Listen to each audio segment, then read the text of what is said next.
Hey everyone, for today's video I'm going to play a Hyper Turbo with 25 big blind starting stack and we have $25 event. I find these games to be very soft even though, it's obviously going to be high variance and there's going to be, different need to win say at least one flip to win the whole thing.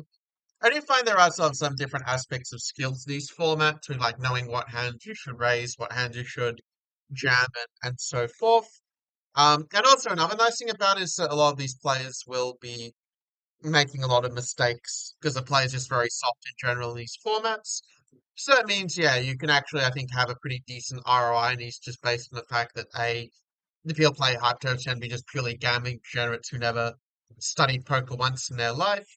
And B, yeah, if you kind of then study it for yourself, then sort of are able to exploit their weaknesses, it just gives you a pretty big advantage. So it is a pretty fast format. So what I'll do is I'll kind of just like share a few of my insights and where I see players kind of making mistakes. I'll kind of point out, okay, we know that this guy is like not even, is basically not even here. So it means that's an easy opportunity to take their blinds, as it were.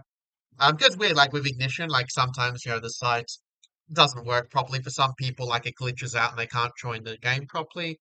But yeah, anyway, if you are enjoying the video, do make sure to leave a like. And if you are new to the channel, you can also subscribe for more, poker content like this.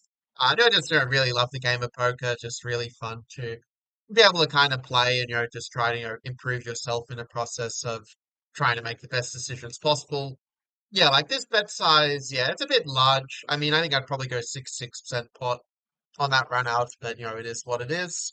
And I mean, you would be doing a lot of checking as well when the pitch big blinds range so well. Because on 5-4 free rainbow, yeah, big blind's going to do gonna do a fair bit of donking in that spot. Not a lot, but a bit at least. Like especially like when you have free low cards are sort of connected, yeah, those the boards where you typically see big blind have a donking range. Otherwise, of course, pure check. But yeah, this one, I mean, yeah, we'll just see what happens really for it. But nothing too major happening so far. You could say like a thing I like to do when playing is like sort of divide plays like are they a maniac or are they a station or a maniac or are they sort of a nit is kind of what I do for pre-flop. I mean a lot of these guys are going to be stations post-flop anyway because it's ignition where the players are mostly just not very good. But yeah, basically you can sort of see like by looking at the VPIP, like if they're just like limping quite a lot, you can sort of take advantage of that and just like ISO over them with tight range. Yeah, this is what I mean. Like the guys just jamming. Like jamming just isn't really a thing in this spot. I mean, okay, like the sort of yeah, like the check jam. Like when they're sort of doing this, it kind of just allows you, yeah, to just play like very adaptive, like use a lot of small bet sizes that if they have nothing, it just gets through because they're overfolding. But if they do pick up something and jam, you just sort of save yourself a lot of money compared to a big bet.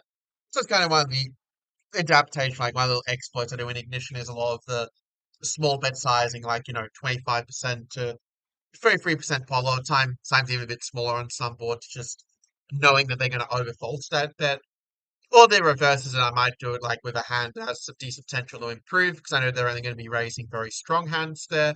Or they might be calling, say, with a weaker ace X to have like a high ace high. So things like little exploits like this, I do just kind of take advantage of the mistakes they're kind of making post flop. I mean, it depends on the table, of course, but yeah, you can see that these guys hardly ever raising, but when they do, they're usually raising for a very big sizing, like we saw with this guy here, like he made it, what, like 3x raise pre-flop, which yeah, just shouldn't really be doing like the correct sizes. Stack depth is like two big blinds, because then that way if they jam, like you lose the minimum when you fold.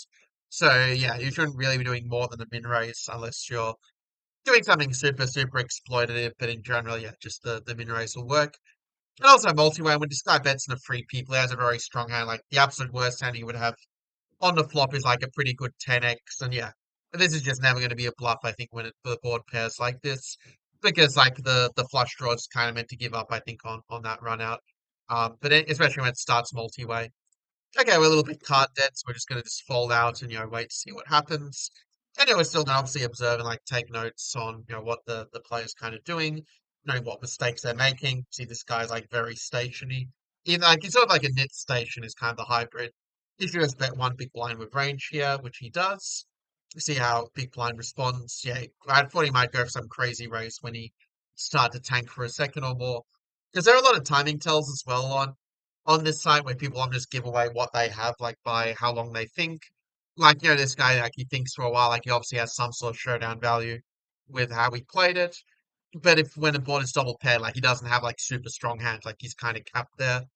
And then yeah, when the draw bricks, like it's four to a straight, so it's a very underbluff spot in general.